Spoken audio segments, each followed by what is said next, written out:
Achieving Success with Olivia Akin. I'm your host, Olivia Akin. Each week, we will discuss the roadmap of achieving your personal and professional success. We give you real life stories on growing personally and professionally to achieve your life and career goals with the help of some top notch guests. Today, we are speaking with Eddie Truong. Eddie is the founder of ERA Coaching and a professional trained inner transformational coach who helps high performers overcome burnout, overthinking, and technology addiction without walking away from their careers or ambitions. His approach blends deep emotional processing with practical integration, creating lasting breakthroughs for leaders, executives, and creatives alike. Eddie's journey began when he came to the US from Vietnam on a full ride scholarship, where, despite academic and career success, he found himself silently struggling with burnout and disconnection. Mhm. That inner conflict became the catalyst for ERA, a movement rooted in empowerment, rediscovery, and awakening. Today, Eddie has coached clients across industries, from sales executives to successful life coaches and creatives, helping them reclaim clarity, purpose, and energy while building thriving businesses and fulfilling lives. You can find Eddie on LinkedIn at Eddie Truong, or by going to his website, eddietruong.com, or by emailing him at eracoaching@eddietruong.com. Hello, Eddie. It's fantastic having you on the show. Thank you for me having me here. It's a pleasure. And what an introduction. I absolutely love that. Thank you. Of course, and I mean, it's only an introduction, just telling people how awesome and everything you've been through. So Mhm. you created that awesome introduction. I would not have that without you. Thank you. Thank you. That's mean a lot to me. To start off the show, can you tell me what success means and looks like Mhm. to Eddie Turong? Well, that's a great question. The way I define success is that success to me isn't measured only by the financial or the external accomplishment, but it's also measured by the impact which created, and most importantly, the peace, the inner peace we feel while creating those things. Because a lot of time, and I subscribe to this idea too, but most of us has a very conventional idea of success is just accomplishing and accumulating more wealth, more title, more social status. And that was my story. And I for a long time I was chasing that dream. I was chasing that. For me as an international student, the one marker of a success I was chasing with that six-figure career. Because I was like, that's the American dream. When I get that, I would feel so much happy. I'd be fulfilled. I'd be so confident. And when I got that, it was a very disheartening feeling that none of those feeling came from that success. And so right now, what I'm redefining is about how are we feeling while achieving the success. Because true success to me is number one, not only having that financial accomplishment, but also being able to sit with myself, in by myself and be able to enjoy that company. And success also means be able to create meaningful impact to my community and to people I love. Success is waking up feeling focused, feeling calm, clarity, and most importantly, I see success in the relationship that I build, not only just the professional workplace, but also in my personal life. So that to me, and that's the one thing what EA coaching does, it help bringing that balance back into our external pursuit of success. That between that alignment between what we achieve on the outside and how we're feeling on the inside. I 100% agree Mm-hmm. with all that and love it, because that is one of the fundamental reasons why I started this podcast, was Mm-hmm. to highlight that we all have journeys, that success should be ever changing and evolving, and that is perfectly okay and should be Mm-hmm. more of the norm that gets talked about.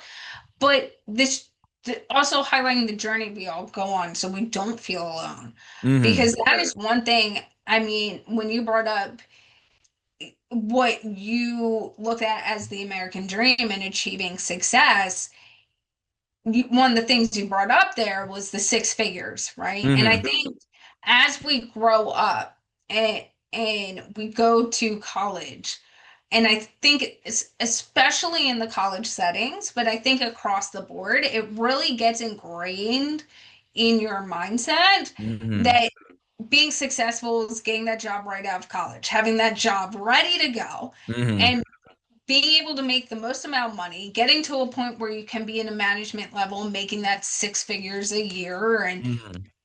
getting there on the quickest runway possible.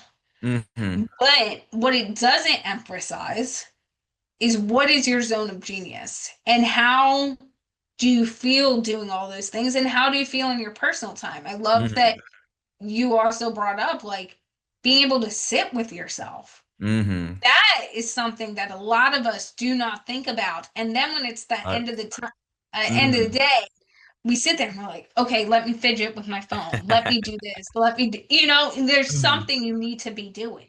Mm-hmm. And I think you hit it right on the nail, right ahead the nail or something like that, right? Because I say the number one thing that's nothing a high performer hate more is rest. And not because rest is so bad or anything, but because they feel restless while resting. Because for a long time, being able to sit with ourselves or resting and doing nothing, that we associate that with not doing and with like falling behind and not following our dream. And so rest for some reason in our society has become such a almost like taboo things like rest. We're supposed to have work 7 days a week, no rest, no pain, no gain. And that's the one thing that I have with my client is to redefine that. Because when you resting and when you take that time to be with yourself, not only you have that much deeper connection to yourself, but you are actually also gaining a very competitive edge in your business because the best you that performing at the highest level isn't the one that is exhausted and burnt out and just completely anxious. It's the one that clear, that's calm, that is routed, and they have that be able to have the inner space within to make that right decision. So resting to me is one of the number one key and factor in success. And I love that you brought that up because it made me think of an example in my head Mm-hmm. personally and how it plays professionally. So for me, I remember, again, being a high performer in college and being so busy doing extra course load because I Mm-hmm. graduated a semester early with a degree in two majors, all in separate schools, Mm-hmm. which meant lots of classes. Um, and then, being in Greek life, being a manager of two of my university's D1 athletic programs, Mm-hmm. sitting on different business um like associations and things like that. And I was always moving. And I was Mm-hmm. like, oh, if I get like I used to wear it as a badge, like four Mm-hmm. hours of sleep, like I could punch it out 4 hours of sleep. Mm-hmm. Um, I like purely just off soda because I did like Mm-hmm. literally I could just be drinking No soda. coffee, just soda, huh? No coffee. I'm not a coffee Wow. How person. did you do that? Coca-Cola is my best friend. Some people think I have a problem. Yeah. I have gotten down to only drinking two 12-ounce cans a day. Mm-hmm. Uh, it used to be way more, but Coca-Cola. Um, I'm a big Coca-Cola supporter. Um, but then as I left the workforce and like was working in professional sports, Mm-hmm. in season a 14-hour day is normal. Mm-hmm. If you work for a sports team, working days a week is normal.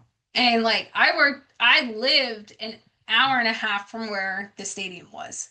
So Mm-hmm. imagine working 14 hours a day and Mm-hmm. having 3 hours of driving. I get home, I'm passing out. Like that Mm-hmm. is my time. And then going into corporate. And for me, I remember in college when people be like, "Oh, where are you going?" I'm like, "Hey, do you want to go to the cafeteria and eat lunch or like sit for a few minutes, whatever it might be?" And if they said no, I would Mm-hmm. literally go to the cafeteria, get my food, and go to a study hall. Like I did not want to sit by myself. Um, Mm-hmm. I never have gone to a restaurant and sat by myself and like ate my whole meal. Like to me, and for a while, I was like, yeah, I just don't do that. Like, I Mm-hmm. don't understand how people can do that. Uh, Mm-hmm. and it was coming from a place of like, I feel uncomfortable Mm-hmm. being. by myself. Like, what am I going to do?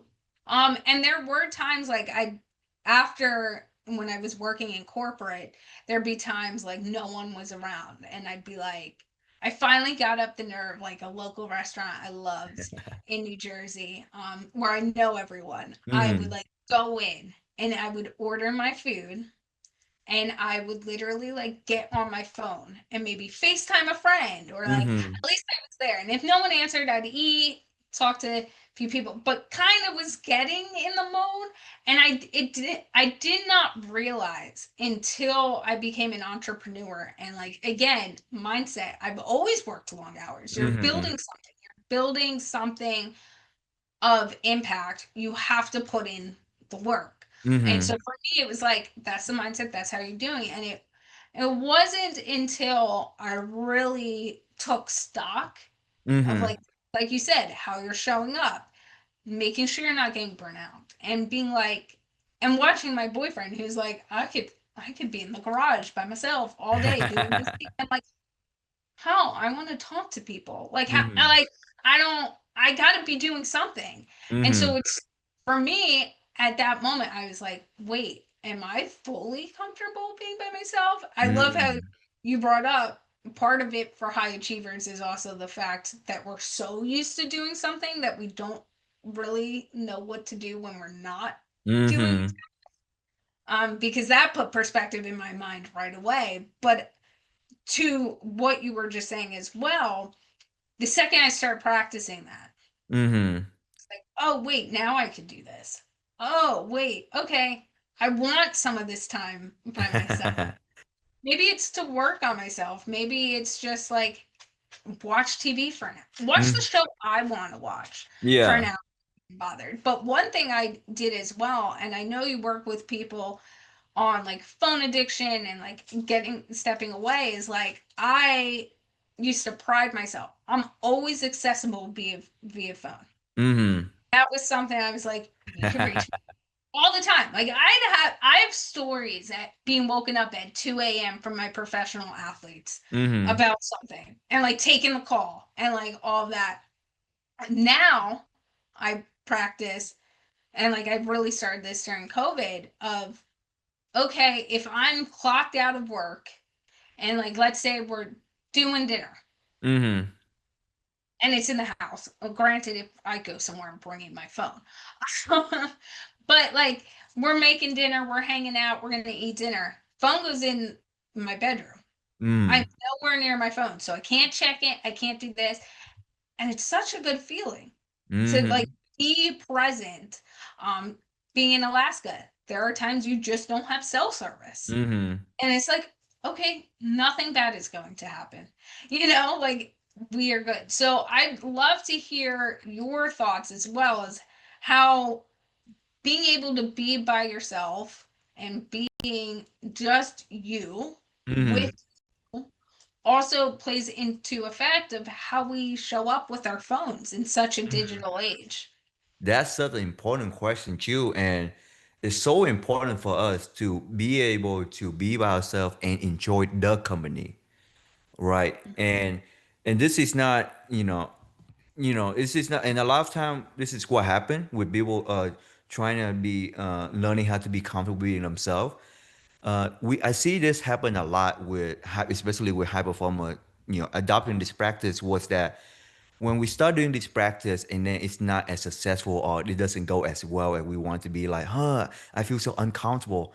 We then feel guilty about it and we kind of judging ourselves like, why can't I not just be with myself? My advice to you would be give yourself some grace. We have been conditioned, our mind and our mindset and everything has been conditioned for so long, for so many years. So when you first adopting this practice of being more present in the moment, being more mindful, have some grace to yourself and just enjoy the process. And just the fact that at the very beginning, when you say notice that you're eating as a restaurant by yourself, you feel uncomfortable and everything, that awareness alone is already a huge win. Because that's what it's starting with. It's starting with awareness.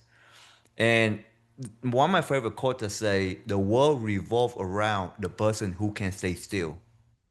When you be able to have the ability to stay routed and calm and present within yourself, you will have such an unfair advantage compared to everyone else because you have clarity, you have presence, and you will be able to think as a much, as a much clearer headspace space. So I think it's a very important thing to do. But at the same time, I would try to refrain from looking at it as like a skill or a task for you to do. I almost look at it like a process for you to enjoy. There's this process of enjoy to getting to know yourself, getting to enjoy your own company.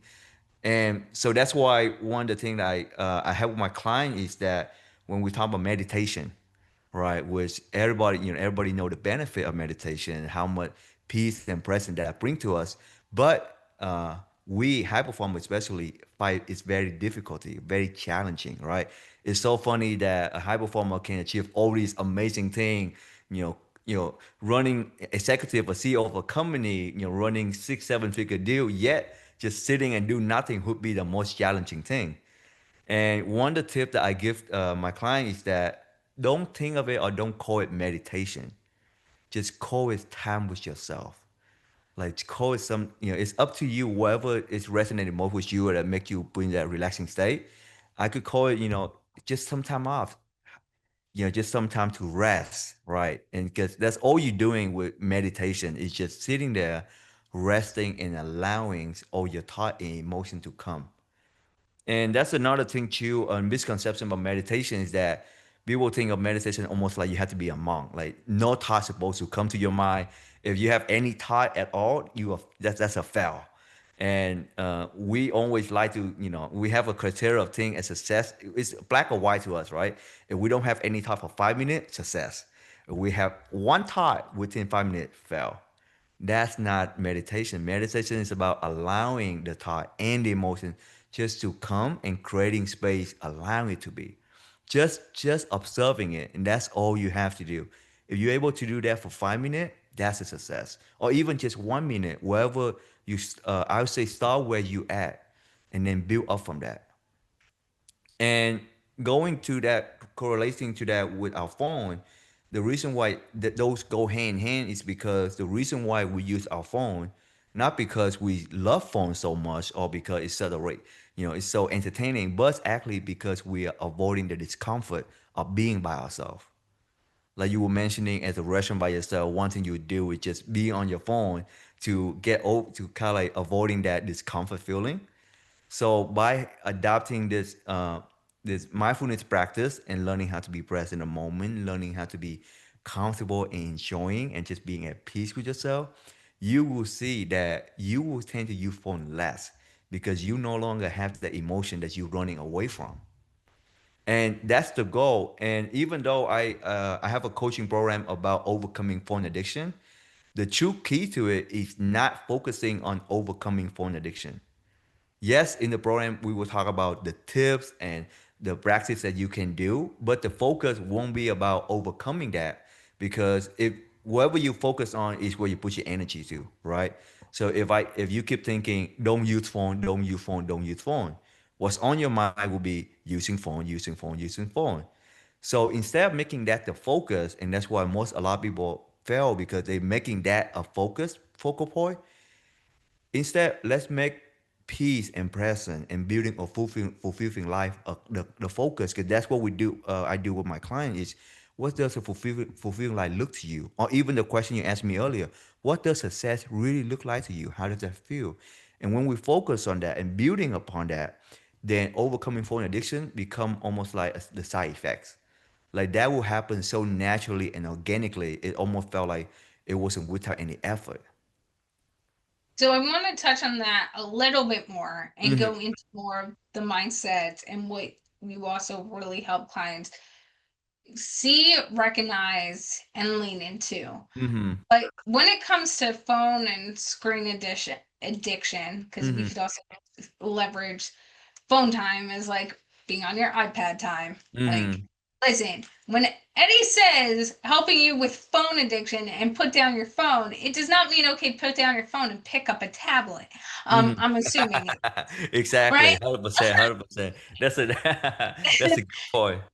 And so phone and screen addiction is everywhere because Mm-hmm. phones and screens are literally everywhere now. But high achievers, I've noticed, often mask it as staying productive or Mm-hmm. staying connected and using those terms a lot. Mm-hmm. What does technology really look like in disguise, and how can someone know if they're kind of being trapped in that Mm-hmm. mindset, that environment, to then go, okay, I have to work on this. Yeah.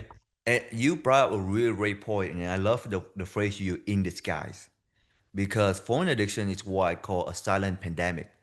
It's in disguise in every day of of our life because it's so integrated in every aspect of our life, and that's why I say this is one of the most dangerous pandemic that we have, and the most dangerous thing about it is that most people don't is not even aware of it. Unlike, let's say, drug addiction or alcohol addiction, which is we all know that's bad, and there's a society pressure to stop it, and there's a lot of awareness about that. With phone addiction, it's become such a normal thing. Like everybody have phone, everybody has a screen, right? If it's not your phone, it's your tablet, your iPad, on that thing. So I love the word you use disguise because it's so hidden right in front of our eyes. And the number one thing I see high performer disguises at is, and you mentioned it already, productivity and connection, right? Mhm. Because your productivity would be like, I need to check just one more email. I have to check the email. I need to, be with my work. And then with connection, it's like, oh, I have to be on social media so I can connect with my friend, so I can see what they're doing. And especially, I see this combining a lot with a lot of entrepreneurs that I work with because they are trying to build a personal brand. So now there's connection, the social media and the productivity kind of go hand in hand together. So now that become an even, looks like combining two this guy like, hey, I'm only on it to get the latest trend, to see what my competitors doing, and all that things. And the way I ask them, the way I have my client to realize whether this is a disguise or not is simple. Next time that talk come up, when they say, when maybe the might say, hey, I just need to check Instagram for, to get the trend, to get the more ideas, or I just need to check the email. The next time that come up, just tell yourself, be aware of that, notice it, and aware, okay, let me put it off for 5 minutes and see how I feel. And if you sit in that family and there was anxiousness and there was uncomfortability and there's such a huge urge for you to reach the phone right away, it's a telltale sign that the mind is just trying to this is in disguise just trying to trick you into feeding that addiction. And someone who have a healthy relationship with phone is able to use it as a tool without it using them. We can able to stop and start at will. We can say, okay, I need this at this moment, and then when I don't, I'm able to put it away without feeling any anxiousness or uncomfortability. And that's the number one key one teaching and coaching you in our program. It's not about making phone a screen the enemy. Phone and screen is a very powerful tool that can help us get more connected in our life to our community, have a do business. It's a powerful tool, but what the problem is our dependency on it, our addiction to it. So the coaching program isn't about making for eliminating phone from your life, or maybe a lot of people say, hey, I need to buy a flip phone, something, so just it's not about that. Phone is a powerful thing, and I want you to be able to integrate it into your life. But what I want you to do is have a healthy relationship with it and be able to return it back into a tool that you are serving you instead of a master that are controlling you. And that's a key distinction that's very important for high performer to know. One other thing you had brought up earlier Mm-hmm. was also the fact that when you work with entrepreneurs, creatives, executives Mm-hmm. in any form, it isn't just about identifying something like the phone addiction Mm-hmm. or any of these other things. It also really, the most, and correct me if I'm wrong, like impactful aspect and really what you're trying to get to the root cause of is the mindset, the Mhm. kind of focusing yourself and being able to lean into those times. So for you, how do you do that? And then what are ways you try to help your clients do that as well? So the number one thing that I would do, and this is a very important step, and this is very foundational to any of the coaching or products we want to make, is we have to shift. Number one, like what you're saying, shift the idea of success. And number two, we have to be reconnected to who we truly are beneath the accomplishment. Because the reason why so many high performers, like ourselves, the reason why we chase all this success is not because of, not just because we want to create more things, but actually it's deeply rooted in fear and in lack, in the need for validation. And somewhere along the way, we tie our identity and who we are into these very fleeting measure, very impermanent things. Because social status and financial success, they come and go. But that's the danger. If we tie our identity and who we are into those impermanent things, we risk being just as impermanent. So the number one shift that before I start with any of my coaching clients is number one, let's get clear on where we at. A client come to me, you let's say for example, you my client, you came to me would be for a reason. There's a reason why there's a yearning for peace, there's a yearning for clarity that you have, that all the success that you currently have couldn't fulfill. So first I want to get clear on where you at, what the emotion you feeling. Let's learn to sit with those emotions. You know, not trying to make those emotions go away. And that's another thing with talking about the practice of mindfulness too, is that a lot of people want to adopt that so they can get rid of the emotion. That's not, if you do that, you create more inner resistance and the emotion will always stay. So the key is to allow the emotion to come. It could be anxiousness, it could be frustration, just allowing creating that space to come. And that's the only way the emotion can be transmuted. And that's the only way can be free of that. And from that space of clarity, then then we will ask what drives you so much? What drives you towards success? And we will uncover that it will come from there always a need and a fear of not being enough. and and this is true too, even with so many, I work with so many people from different industry, could be from executive to creative, but it all tied down, and most of the time it's tied down to that one fear of not being enough. And that's why there was a huge urge, a huge drive to chase external success. So when we uncover that, then we started to build up on, okay, so what is the thing that will bring us fulfillment? What is true peace to us? What is success look like to us? And another one of my favorite practice, one of my favorite exercise I go with my client is called the higher self. And this is one of my favorite things to do. This is when we get clear on, because it's not about just, what do you want to achieve, but who are you gonna be when you're achieving those things? What would your higher self look like? How would that person stand? How that person feel? How that person think? And we actually physically, when we get clear on that, and not just intellectually, we get clear on that on the emotional level, like how would that feel? I ask my client to step into that, like physically step into that, and to really feel the higher self. And from that place, what would that higher self do? What would be the thing that higher self want to achieve? Because it's not about just neglecting or invalidating external success, right? Those are very amazing things to achieve, accomplish. It's not about that, but it's about creating the foundation inside of us first, so that once we have this strong foundation, everything we achieve will be very fulfilling and be able to create meaningful impact to us. So it's all about number one, create that space, be able to sit with yourself to slow down.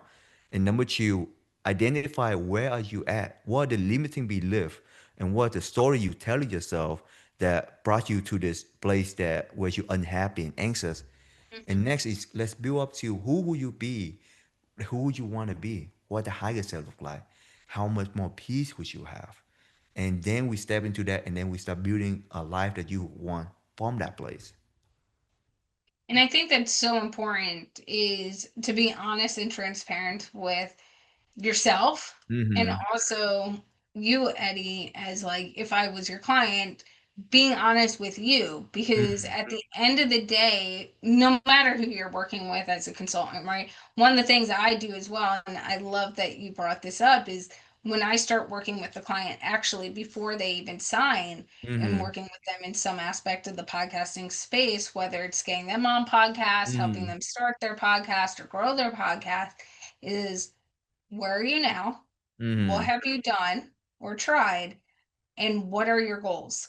Mhm.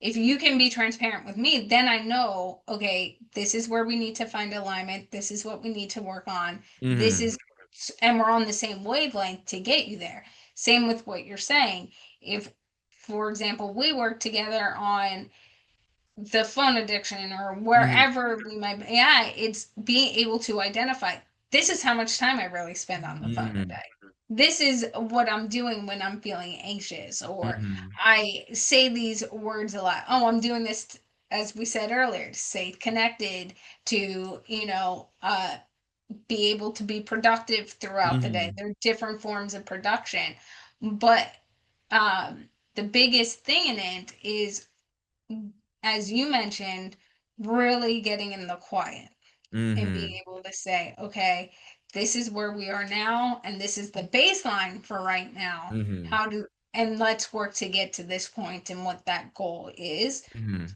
And you do really see a shift. Like Mhm. one thing I have worked on, and I know we had discussed this prior, was I used to think, and again, I mentioned this earlier in the episode, working long hours meant I was moving the needle, right? Mhm.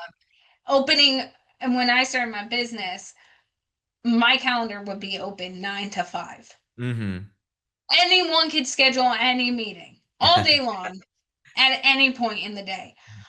There'd be times like I'd be like, oh yeah, I could run out and get lunch. Yeah. I'd leave to get lunch, and I think I'd have an hour, and I'm driving there, and I get an alert. You have a call in 30 minutes. I'm like, wait, I don't even, what? Like, I planned this lunch, and now I can't, like, because someone would randomly throw Mhm. something on, or I'd have 7 hours of meeting and 5 hours of work to do.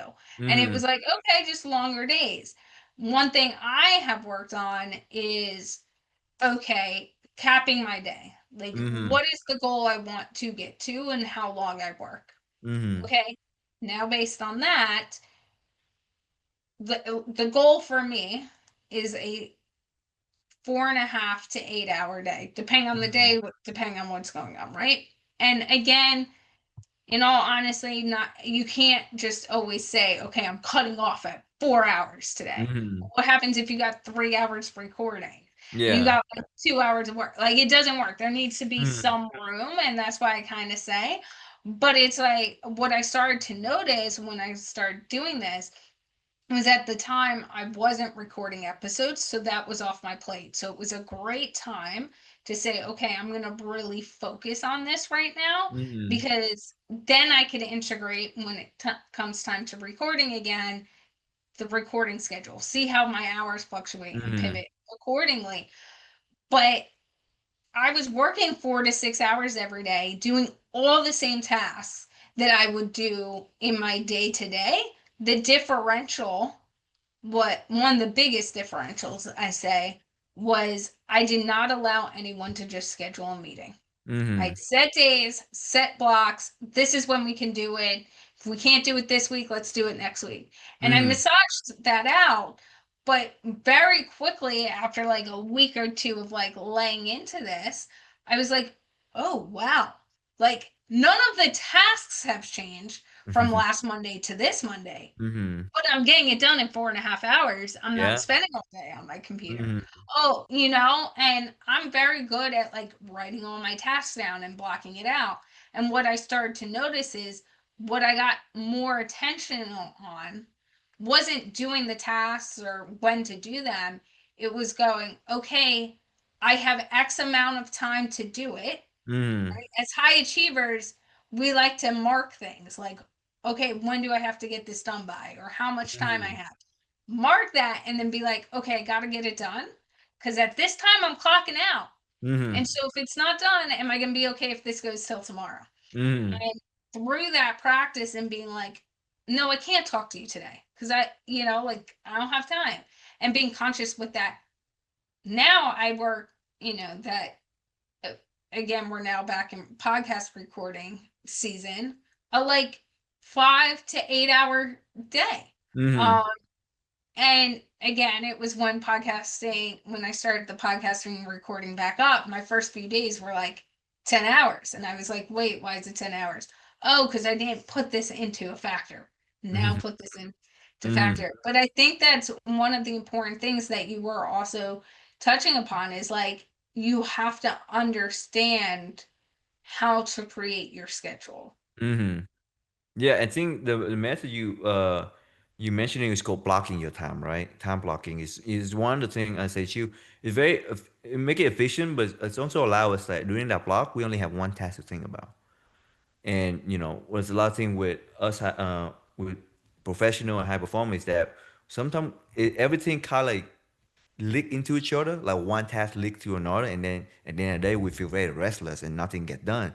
But by just being solely focused on that, that's become very effective for us to be like, I gotta get this done within this time, and that's my only focus. And it also give the mind less thing to worry about. Just let's go on only one task. So what you probably is a really, really good skill to have too, and it's gonna, I know it play a huge role, not only just your success, but also your inner peace as well. Oh yeah, and since I implemented that, like the first, I remember like the first week, and I like laughed because this was in June Mm-hmm. um that this happened, and I remember around the holidays, my boyfriend and I were having a conversation, and he just looks at me dead in the eyes. We're in the kitchen, and I'm talking about stuff and the growth of the business and this and that, and he turned around and was like, "What does success look like to you?" Mm-hmm. And I'm like, you little, because that's the question I ask everyone else, right? Like every podcast Yeah. episode, I'm like, what does success look like to you? First question. And I was like, okay, I see you. I see what we're doing here. And I was like, honestly, it's hitting these metrics in the business, but getting Mhm. to a point where I don't work, you Mhm. know, 10 plus hours a day, right? Like I was doing in corporate all the time. It was like, hey Max, honestly, I want to get to a point where I can work 8 hours max. Mhm. Really? I looked at him and I said, really like a 4 hours today. And he looked back at me and he goes, you're never gonna just work 4 hours a day. Like, are you kidding? And then like go sit on the couch. Like that is not you. But part of it was coming from a mindset of planning, because I'm a Mhm. planner, and going, okay, down the road we might have kids and this and that. I want to build a business that is sustainable for me to be present in these other areas. Mhm. Fast forward to June, and we kind of spontaneously, we had been talking about it for a while. Nothing was the right fit. Um, and then came across this dog that had been beaten, abused, and left to die and was part of a Mhm. 71 dog hoarding situation. And I saw him on a Friday, and by Saturday evening, he was in our house and we were fostering him. Mhm. And I'd just been off for 2 weeks because we had family visiting. So I had planned my schedule of like, okay, just long days. We're going to be working longer days, like, Mhm. this week. And now I have this dog, and my boyfriend had to go on underway, which for individuals who don't know like Coast Guard terms, it's kind of like deployment for a week. And so I was left by myself to do all my work and to take care of this dog, Mhm. and who is a like a puppy. He was 10 months old. And I was like, oh my God, I have to get this work done in a Mhm. concise time. And it like dawned on me. I'm like, okay, now's the time. Now is the time to try this. Mhm. And like a week and a half later, we're on a hike, a morning hike, which I had not done before work, even though we live right next to a trail. And Mhm. I was like, how amazing is this? We are here on this trail. We're walking. It's 8 a.m. I'm not stressed about work. Or it was like maybe 7, and I was going to start at 8. I was like, I'm going to start my day at 8. I'm going to be done by 2 o'clock at the latest. I know this is like the time, maybe even before then. And I'm like, Mhm. I thought it wasn't going to be possible to do this right now as I'm growing the business. But look, the past 2 weeks that I've been trying this, like I haven't worked more than 6 hours. I'm like, Mhm. this is crazy. And I get to be present on this walk. Like we got to decide in the morning, let's go on a 45-minute hike. Okay. Still knowing I could get everything done that time and be Mm-hmm. able to have a decent amount. So when you were talking about that and like how to shift, I was like, yes, this like because it brought me back to that time blocking, but it's ultimately up to you as the individual to say, okay, Mm-hmm. not like it's not just about speaking it, it's about implementing it and Mm-hmm. really holding yourself accountable. So that being said, I want to ask one last question before we wrap up is how do you help people hold themselves accountable? Because they're always, just like anything, you're not always there 24/7. Mm-hmm. So that's important. I just want to touch back on a few things you said, right? Because number one, you mentioned about, because that role you want to have about family, more children, and you want to be able to create a business that allow you to have able to help give them that attention to that. And I think that's a very important thing too. As I do, one of the process I do with my client is understanding what's the other aspect of your life that you would want to give attention to, and they'll bring fulfillment to you. And family is a huge part of that, because sometimes we're so focused on achieving, and the people suffering the most is not only just us, but also the people around us. Like that's the one thing that's almost like the success story everybody says that you gotta make sacrifice, which you sacrifice the relationship, your time, and I say that's becomes such a limiting belief that success has to be a cost of that. But I think success without love, without fulfillment, is a rated failure. There would be no point in having all this, financial freedom if we have no one to enjoy it with, or we cause so much misery around us in our process of achieving that. So, you having, being conscious of that and wanting to build your business in a place that you have, family is a huge part of your life to have to give attention to. I props to you, and that's difficult to do sometimes as entrepreneur, because we so single focus on our success. And another thing is, like you said, you was working 6 hours while building this, and you still getting great success, because that's another limiting belief or story we tell ourselves, that the amount of hours we work correlate directly to the amount of success we have. But that's not the case. The most successful entrepreneur and executive I know, sometimes they work only 40 hours a week. It's about being efficient with it, and it's not about the harder you work. I mean, that's true. Hard work does bring you success, but there's you're gonna reach a point called diminishing return when you Mm-hmm. overwork yourself, and now you feel like you're doing way more, but you're not getting as much done or as much success as you like to be, and that brings frustration, and so all the negative emotion come with that. So you touched on a few great points that I was like, I got, yeah, I love to address that for our listener. And then go back to your question about how to hold yourself accountable. This the number one key thing is, number one, learn and build it. It's a muscle, right? Build this muscle of being able to be by yourself, and allowing, and really allowing, and I take a step further, really giving love and grace to your negative emotion. Because a lot of time we think, well, I don't want to feel frustrated right now. I hate anger. I hate anxiousness. I want that to be out, right? A lot of people come to my coaching because that's what they want to get rid of. It's like, I want this to be out. These are bad, right? But doing that, they create inner resistance. So what happened is, a lot of people meditate so that they can feel calm, right? Because they feel frustration. You know what? I'm so frustrated. Let me meditate to calm down. But after sitting 3 minutes, they say, why am I not calm? I'm too frustrated. So there's more frustration adding onto it, and that become even harder. So I would say, number one, learn to be by yourself and give raise to that negative emotion. Truly, and this is the process I use. I say, name it to tame it. If I sit after a few, calming myself, and I feel notice, okay, what am I feeling? I feel frustration. Where do I feel that at? And then I talk like, well, frustration, I'm here to create space for you. I want you to be expressed fully. And during that process, just giving love to that negative emotion, of that negative part of yourself, you will see it will just go transmute very naturally, and just in a very effortless way. And once you do that, once you have that skill, once you have that muscle within you, that mental, spiritual muscle, then you're able to be honest with yourself. Then you, this is the question I ask: what is the story and what's a fact?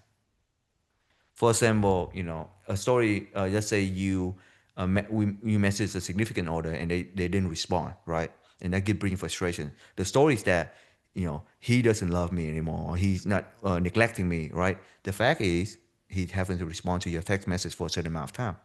So by doing that, we're able to see things more clearly.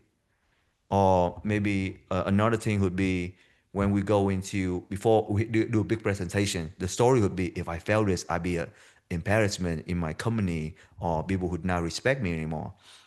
But the fact would be you haven't done it. You would not know whether you fail or win. It's only a prediction, right, of you. And number two is that all you can focus on is how you can prepare the best for the presentation. So what's your story and what's the facts? By doing that and be really honest with yourself, you will be able to gain so much more insight about your inner state.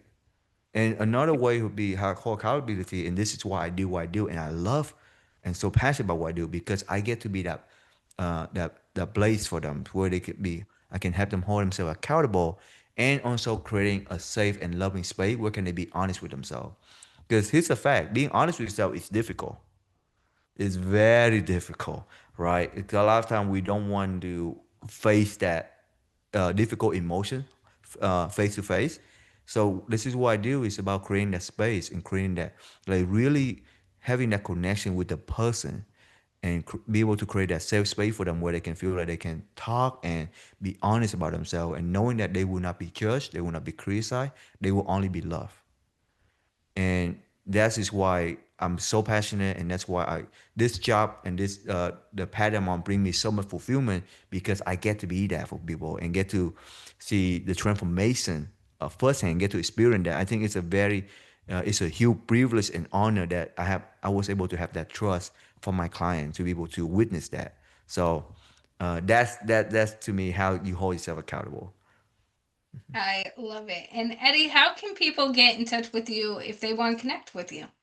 So I'm available. They can people can connect with me at my Instagram, would be Eddie Truong under dash error. Eddie Truong is EDIE TRUONG as in Gary under dash or underscore error ERA. So Eddie Truong underscore ERA, and then my website would be at www.eddietrun.com.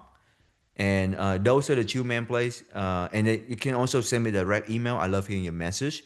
So I can be found at eracoaching@editune.com. So those places, anyone can connect with me. Thank you, Eddie, for all of your insight today and this very impactful conversation. Thank you for having me. It was such a pleasure getting to talk to you.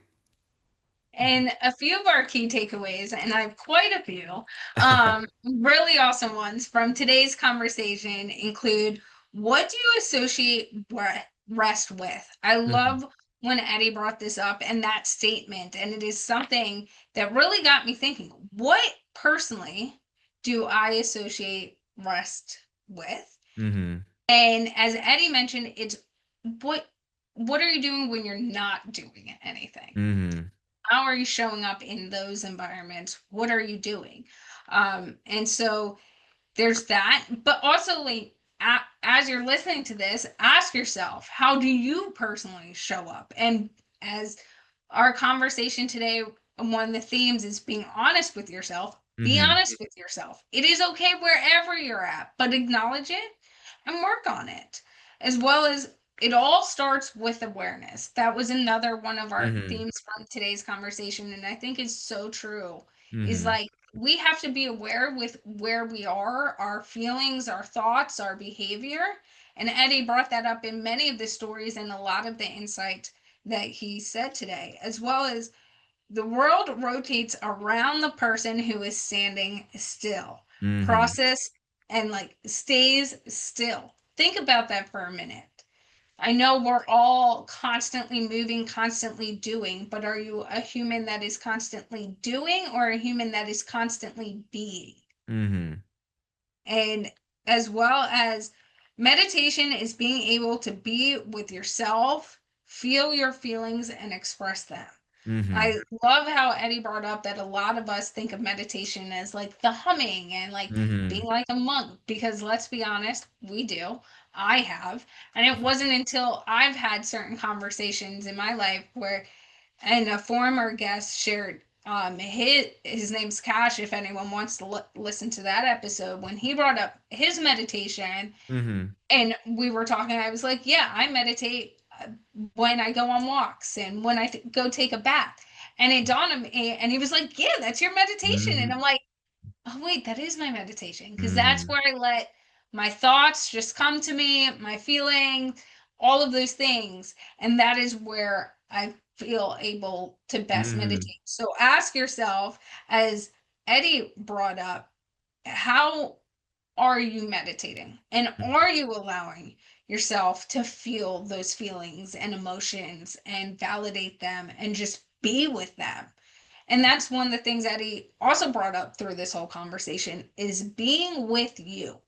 And lastly, I love one of the advice that Eddie brought, and this is going to be the challenge for everyone today, is when that thought comes up of touching your phone, or I have to do this now, like I have to run back to my computer and do this task, whatever it might be, when that thought comes off, give yourself 5 minutes and Mm-hmm. see how you feel in 5 minutes. This was a great episode with our top notch guest, Eddie Truong. Thank you for listening and have a successful day.